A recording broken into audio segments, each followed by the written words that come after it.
ನಿಜವಾಗಿಯೂ ಆರಾಧನೆಗೆ ಯೋಗ್ಯರು ಯಾರು? ಯೆಹೋವನೇ? ಯೇಸುವೆ?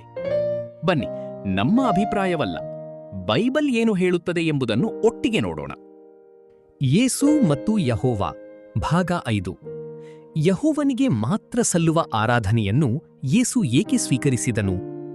ನಮಸ್ಕಾರ. ಯೇಸುವೇ ಸತ್ಯದೇವರು ಚಾನಲ್ಗೆ ನಿಮಗೆ ಹೃತ್ಪೂರ್ವಕ ಸ್ವಾಗತ.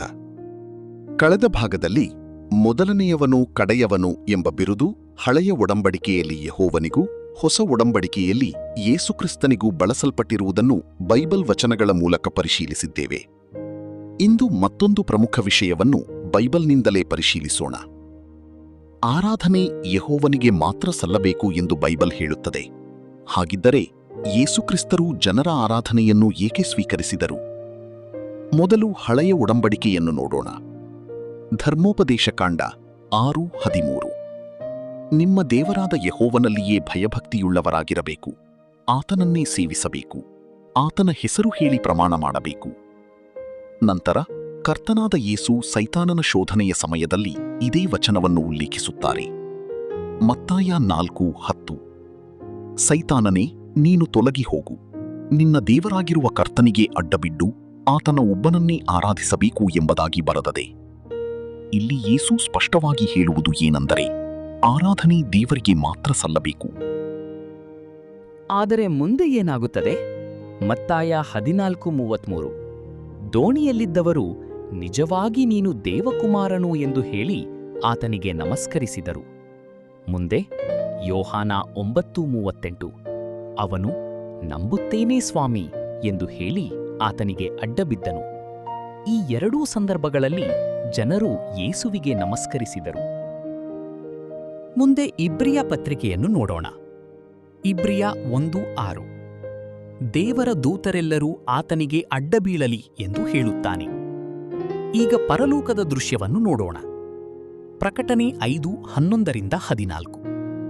ಅಸಂಖ್ಯಾತ ದೇವದೂತರು, ಹಿರಿಯರು ಮತ್ತು ಎಲ್ಲಾ ಸೃಷ್ಟಿಯು ಸಿಂಹಾಸನಾಸೀನನಿಗೂ ಯಜ್ಞದ ಕುರಿಯಾದಾತನಿಗೂ ಸ್ತೋತ್ರ, ಮಾನ, ಪ್ರಭಾವ, ಆಧಿಪತ್ಯಗಳು ಯುಗಯುಗಾಂತರಗಳಲ್ಲಿಯೂ ಇರಲಿ ಎಂದು ಘೋಷಿಸುತ್ತವೆ.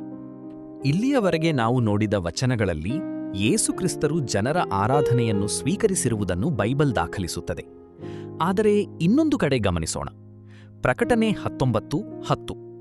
ಯೋಹಾನನು ದೇವದೂತನ ಪಾದಗಳಿಗೆ ಬಿದ್ದಾಗ ದೇವದೂತನು ಹೇಳಿದನು, ಮಾಡಬೇಡ, ದೇವರಿಗೇ ನಮಸ್ಕಾರ ಮಾಡು. ಅದೇ ರೀತಿ ಅಪೊಸ್ತಲರ ಕೃತ್ಯಗಳು 10:25-26. ಕೊರ್ನೇಲ್ಯನು ಪೇತ್ರನ ಪಾದಗಳಿಗೆ ಬಿದ್ದಾಗ ಪೇತ್ರನು ಹೇಳಿದನು, ಏಳಪ್ಪ, ನಾನೂ ಮನುಷ್ಯನು.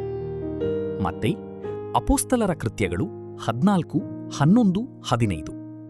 ಜನರು ಪೌಲ ಮತ್ತು ಬಾರ್ನಬರಿಗೆ ಬಲಿಕೊಡಲು ಬಂದಾಗ ಅವರು ಹೇಳಿದರು, ನಾವೂ ಮನುಷ್ಯರು, ನೀವು ಜೀವಸ್ವರೂಪನಾದ ದೇವರ ಕಡೆಗೆ ತಿರುಗಿಕೊಳ್ಳಬೇಕು. ಹೀಗಾದರೆ ಈಗ ಒಂದು ಪ್ರಶ್ನೆ ನಮ್ಮ ಮುಂದೆ ನಿಲ್ಲುತ್ತದೆ. ದೇವದೂತರು ಆರಾಧನೆಯನ್ನು ನಿರಾಕರಿಸಿದರು, ಅಪೋಸ್ತಲರು ಆರಾಧನೆಯನ್ನು ನಿರಾಕರಿಸಿದರು. ಆದರೆ ಯೇಸುಕ್ರಿಸ್ತರು ಮಾತ್ರ ಜನರ ಆರಾಧನೆಯನ್ನು ನಿರಾಕರಿಸಲಿಲ್ಲ. ಏಕೆ? ಈ ಎಲ್ಲಾ ವಚನಗಳನ್ನು ಒಟ್ಟಿಗೆ ಓದಿದಾಗ ಬೈಬಲ್ ಒಂದು ಕಡೆ ದೇವರಿಗೆ ಮಾತ್ರ ಆರಾಧನೆ ಸಲ್ಲಬೇಕು ಎಂದು ಹೇಳುತ್ತದೆ, ಮತ್ತೊಂದು ಕಡೆ ಯೇಸುಕ್ರಿಸ್ತರು ಆರಾಧನೆಯನ್ನು ಸ್ವೀಕರಿಸಿರುವುದನ್ನು ದಾಖಲಿಸುತ್ತದೆ. ಈ ವಚನಗಳ ಅರ್ಥವನ್ನು ನಾವು ಯಥಾರ್ಥತೆಯಿಂದ, ಪ್ರಾರ್ಥನೆಯೊಂದಿಗೆ ಮತ್ತು ಯಾವುದೇ ಪೂರ್ವಾಗ್ರಹವಿಲ್ಲದೆ ಪರಿಶೀಲಿಸೋಣ. ಬೈಬಲ್ ಹೇಳುವುದನ್ನೇ ನಂಬೋಣ. ಈ ಅಧ್ಯಯನವು ನಿಮಗೆ ಆಶೀರ್ವಾದಕರವಾಗಿದ್ದರೆ ನಮ್ಮ ಯೇಸುವೇ ಸತ್ಯದೇವರು ಚಾನೆಲ್ ಅನ್ನು ಸಬ್ಸ್ಕ್ರೈಬ್ ಮಾಡಿ, ಬೆಲ್ ಐಕಾನ್ ಒತ್ತಿ. ಈ ವಿಡಿಯೋವನ್ನು ನಿಮ್ಮ ಕುಟುಂಬದವರಿಗೂ ಸ್ನೇಹಿತರಿಗೂ ಹಂಚಿಕೊಳ್ಳಿ. ನಿಮ್ಮ ಅಭಿಪ್ರಾಯ, ಅನಿಸಿಕೆಗಳನ್ನು ಕಮೆಂಟ್ ಮಾಡಿ ತಿಳಿಸಿ. ಮುಂದಿನ ಅಧ್ಯಯನದಲ್ಲಿ ಮತ್ತೆ ಭೇಟಿಯಾಗೋಣ. ಕರ್ತನಾದ ಯೇಸುಕ್ರಿಸ್ತನ ಕೃಪೆಯು ನಿಮ್ಮೆಲ್ಲರೊಂದಿಗಿರಲಿ. ಆಮೇನ್.